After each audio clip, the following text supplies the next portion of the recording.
In this video, we're going to look at Chapter 10, Section A on trigonometric ratios. Trigonometric ratios are derived from a right triangle. We can draw a right triangle and denote it as such by putting this little square in the right angle of the right triangle.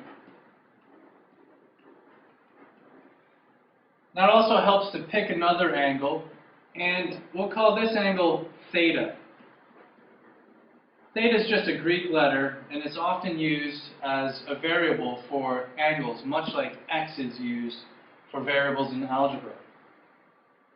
Once we have the right angle and theta, we can define the opposite, adjacent, and hypotenuse sides of the triangle. Let me spell those out in a little bit more detail. We have opposite, which is always across from the angle. It never touches the angle in question. We have adjacent, which touches the angle that we're interested in. And we have the hypotenuse, which is always the longest side of a triangle. And it's always across from the right angle.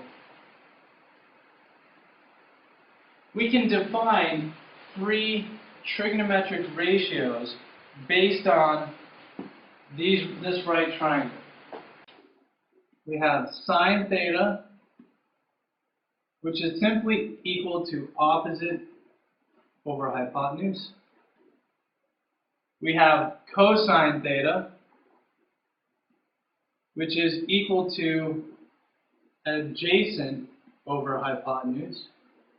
So I'm going to take the length of the adjacent side and divide it by the length of the hypotenuse.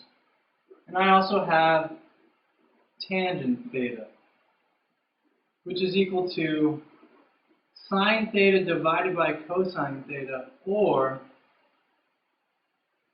opposite over adjacent.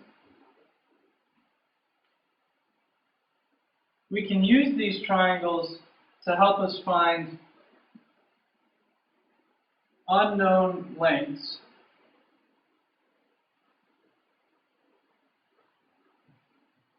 or angles in a right triangle. So let's define trigonometry. Trigonometry is the branch of mathematics that deals with triangles.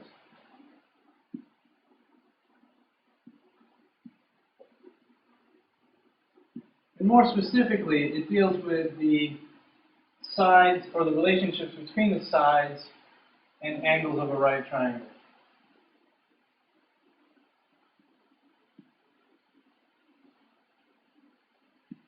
Let's take a look at another right triangle. So in this example, it's given that we have a right triangle. Let's say that we're given another angle, we'll call it theta.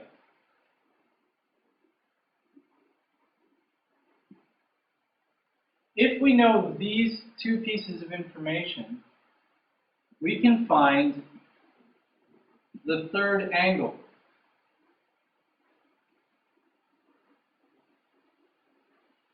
And we simply just use the angle sum of a triangle, which is 180 degrees, always. For every triangle, it's 180 degrees, the sum of the three angles. So in this case, our third angle, we'll call it phi, and phi is just another Greek letter often used for unknown angles. The third angle is simply 180 degrees minus 90, which is the right triangle, minus theta, which is the given angle. This all equals phi.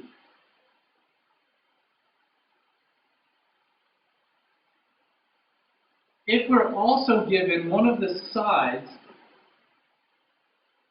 let's say it's this side x, which is the adjacent side, we can find all the other sides of the triangle as well. And we would do this using our trigonometric ratios.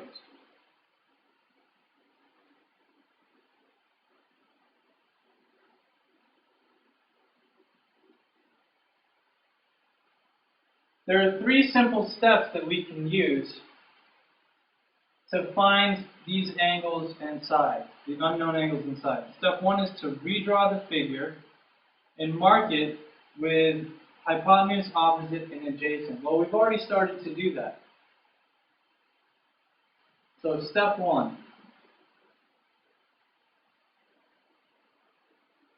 redraw triangle and mark opposite, adjacent, and hypotenuse. We know the adjacent side. The opposite side, again, is always away from the known angle, which is theta. And the hypotenuse is always the longest side. Step two is to choose the trigonometric ratio that will help us solve for the unknown sides. In this case, if we want to find the opposite side, and we know the adjacent side, we could choose tangent theta, because we know that tangent theta is opposite over adjacent. The unknown here being opposite. So to find opposite, I do step three, which is to solve for the unknown. And this is just a little bit of algebra here. These steps often require multiplying or dividing by one of the known quantities. In this case, we would multiply both sides of the equation by the adjacent side, and I'd be left with an equation that solves for the opposite side. I'm going to show you how to solve some examples, both with variables and with numbers. Let's take a look at this triangle. It's a right triangle, and I'm asked to find sine phi, cosine theta, and tangent phi. Let's label the sides of the triangle. We don't know what any of them are, so we can just make up labels. We'll say A, B, and C. If we want to find sine of phi, we first have to look at phi, and then label the rest of the triangle opposite, adjacent, and hypotenuse. Well, for phi, B is going to be the opposite side, A is going to be the adjacent side, and C is going to be the hypotenuse. It will actually be the hypotenuse for both phi and theta. So for sine phi, we know that sine is opposite over hypotenuse. Until you get this down, it's very helpful to always write out opposite over hypotenuse, or whatever the expression is for the trig ratio that you're using. Then you can plug in the values. Well, we know B is opposite and C is hypotenuse. So the sine of phi is simply B over C. Let's skip to the third problem, tangent phi, because we already have the triangle labeled for phi. Remember that tangent is opposite over adjacent. So again, for phi, opposite is side B. And the adjacent side, the side that's touching angle phi, which is not the hypotenuse, is A. So tangent phi is going to be B over A. Now, for the second problem, cosine theta, we need to relabel the triangle. For theta, A is actually going to be opposite, and B is going to be adjacent. Again, the hypotenuse stays the same. So cosine, we remember, is adjacent over hypotenuse.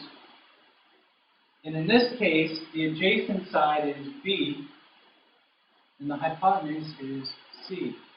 Notice that sine phi and cosine theta are the same thing. That's because phi and theta are complementary angles.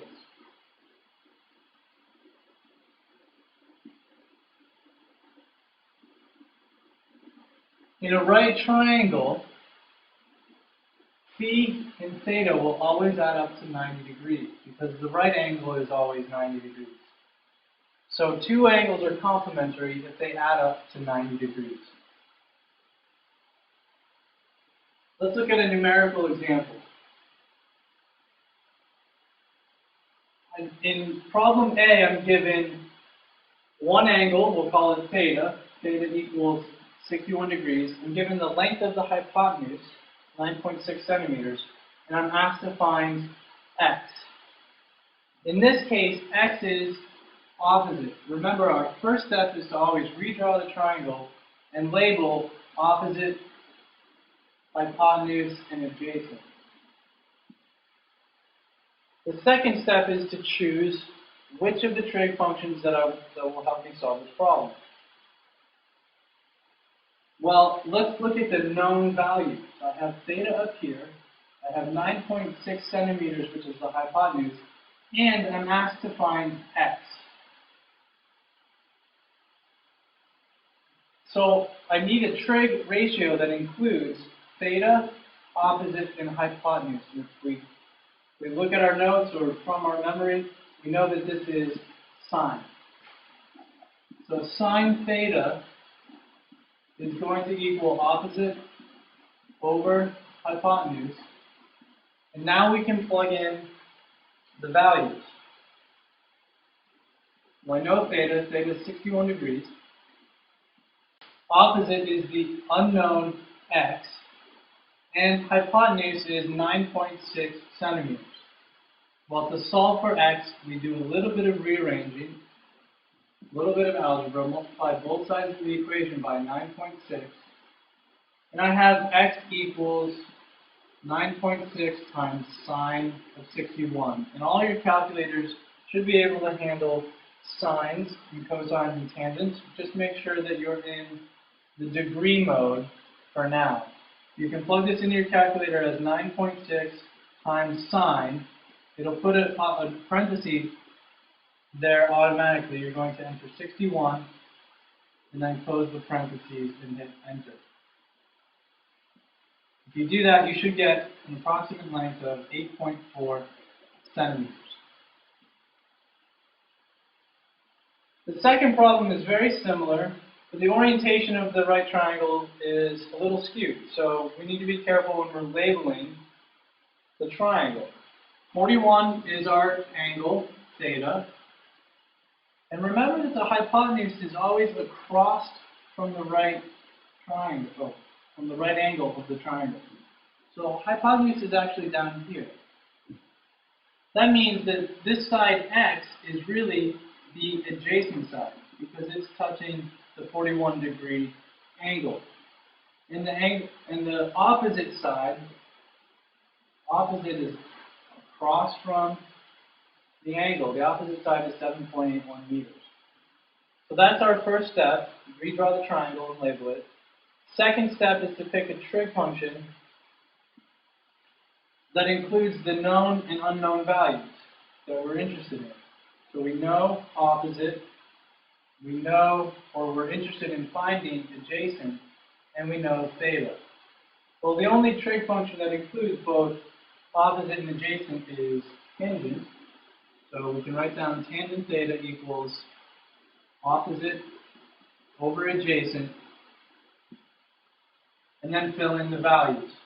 We have tangent of 41 degrees equals opposite, which we know is 7.81 meters, over adjacent, which is the unknown x. And now I use algebra to solve. I can multiply both sides of the equation by x, then divide by tangent 41, And now I have an expression for x. X equals 7.8 divided by tangent of 41 degrees. And if you enter this in your calculator, you'll get an approximate length of 8.97 meters.